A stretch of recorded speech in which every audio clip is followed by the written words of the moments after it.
বিয়ের দাওয়াতে গিয়ে এমন ঘটনা ঘটবে যেটা আমরা কখনোই ভাবিনি। অনেক বিয়ের দাওয়াতে গিয়েছি বাট এমন আমাদের সাথে কখনোই হয়নি। সো হ্যালো এভরিওয়ান, আসসালামু আলাইকুম, welcome to my new blog. Monika মেহসেবিন। আজকে হচ্ছে তোমাদের সাথে বিয়ের ব্লগটা শেয়ার করব। সো ফুল ভিডিওটা দেখা অনুরোধ রইলো। আমরা রেডি হয়ে চলে যাই 2টার দিকে সেন্টারে, গিয়ে দেখি একদম খাওয়া দাওয়া স্টার্ট হয়ে গেছে, গেস্টরা সব চলে আসছে, সবাই এখানে খাওয়া দাওয়া করতেছে, কোথাও বসার জায়গা নেই। তাই ভাবলাম স্টেজে চলে যায়। এখনো হচ্ছে বউ আসেনি পার্লার থেকে, জামাই আসতেও দেরি হবে। তো ভালো এখানে এসে হচ্ছে আর ভিডিও করে নিই, যেহেতু এখন একটু খালি জায়গা আছে, বউ আসলে তার বসা যাবে না। তাই হচ্ছে এখানে আমি সুন্দর সুন্দর পিকচার আর ভিডিও করে নিচ্ছি। 1 ঘন্টা ধরে দাঁড়িয়ে আছে বাট কোথাও বসা জায়গা পাচ্ছিলাম না। এরকম হয়েছে যেখানে হচ্ছে আমরা বসবো এখানে অন্য লোকেরা বসে পড়তেছে, মানে আমরা একদমই জায়গা পাচ্ছিলাম না বসার জন্য। খাবার আইটেমের মধ্যে ছিল পোলাও, রোস্ট, ফ্রাই, গরুর মাংস, সবজি, জর্দা, বোরহানি, টিক্কা।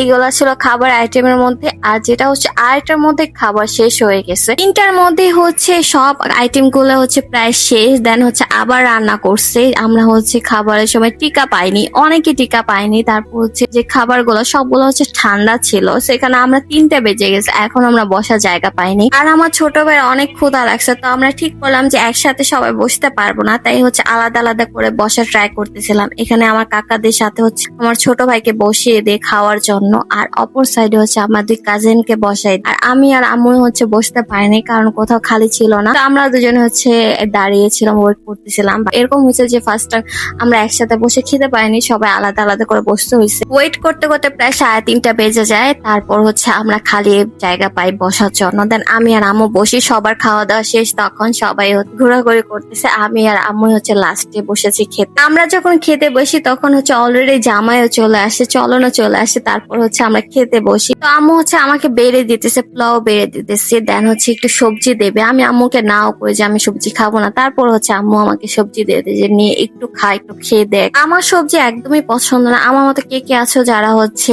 বিয়ে বাড়ি এই সবজি টবজি খেতে পারো না? আমি হচ্ছে সেম সবজি বাসাও খাই না আর বিয়ে বাড়িতেও খাই না। এরপর হচ্ছে আমার পছন্দের ফ্রাই রোস্টে চলে আসে, যেটার অবস্থা দেখেন মনে হচ্ছে মুরগি কতদিন ধরে খায়নি, না খেয়েছিল, যার কারণে হচ্ছে রানটার এই অবস্থা, মাংসই ছিল না। ফ্রাইটা একদমই ঠান্ডা ছিল। ফ্রাই হচ্ছে গরম গরম ভেজে দেওয়ার কথা, কিন্তু তারা হচ্ছে আগে থেকে ভেজে রাখছে, এগুলো একদম ঠান্ডা হয়ে গেছে। পোলাওটাও ঠান্ডা ছিল, প্রত্যেকটা খাবার হচ্ছে ঠান্ডা ছিল। এমনিতে শীতের দিন, এখন এমনিতে খাবার ঠান্ডা হয়ে যায়, আর এগুলো হচ্ছে অনেক আগেই হচ্ছে ভেজে রাখছে, যার কারণে আরো বেশি ঠান্ডা হয়েছিল। আমি তেমন বোরহানি পছন্দ করি না, কিন্তু এই বিয়ে বাড়িতে এসে হচ্ছে আমি জাস্ট 1 গ্লাস বোরহানি খাইছি, কারণ এটা একটু ভালো লাগতেছিল, বাকি কোনো খাবারই মজা লাগতেছিল না। তাই হচ্ছে আমি বোরহানিটাই বারবার খাচ্ছিলাম। এখানে আমি বলবো যে বাবুর্চির অনেক বড় ভুল আছে, সে একদমই ভালোভাবে রান্নাও করতে পারেনি আর হিসাবও ঠিকভাবে দিতে পারেনি, কারণ অনেকগুলা খাবারই হচ্ছে টান পড়ে গেছে, খাবার শেষ হয়ে গেছে। তার সঠিক হিসাব দেওয়া দরকার ছিল যে কতজন মানুষ আর কতটা খাবার রান্না করা দরকার। খাবারগুলোও রান্না একদমই মজা হয়নি। এরপর হচ্ছে আমি 1 টুকরা গরুর মাংস নেই, যেটা হচ্ছে একদমই মজা হয়নি। যে বিয়ে বাড়ি যে গরুর মাংস যে টেস্টটা থাকে ওইটা একদমই ছিল না। এগুলো সবই হচ্ছে বাবুর্চির দোষ। বাবুর্চির কারণে হচ্ছে বিয়ে বাড়ির খাবারটা এত পরিমাণে বাজে হয়েছে।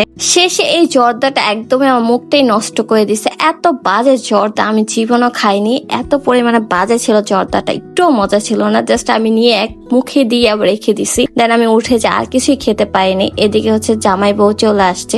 জামাই বউ দুজনকে কিন্তু মাশাআল্লাহ খুবই সুন্দর লাগছে, দুজনকে একসাথে মানাইছে। সবাই হচ্ছে কমেন্ট বক্সে মাশাআল্লাহ বলে যে সবাই হচ্ছে জামাই বউর জন্য দোয়া করবে। আমার এই ব্লগটা আপলোড দেওয়ার একদমই ইচ্ছা ছিল না, কিন্তু তারপর ভাবলাম যে তোমাদের সাথে শেয়ার করি যে কি একটা অবস্থা হয়েছে, আমাদের সাথে কখনোই এমন হয়নি। সো যাই হোক, এই ছিল আজকে ভিডিও।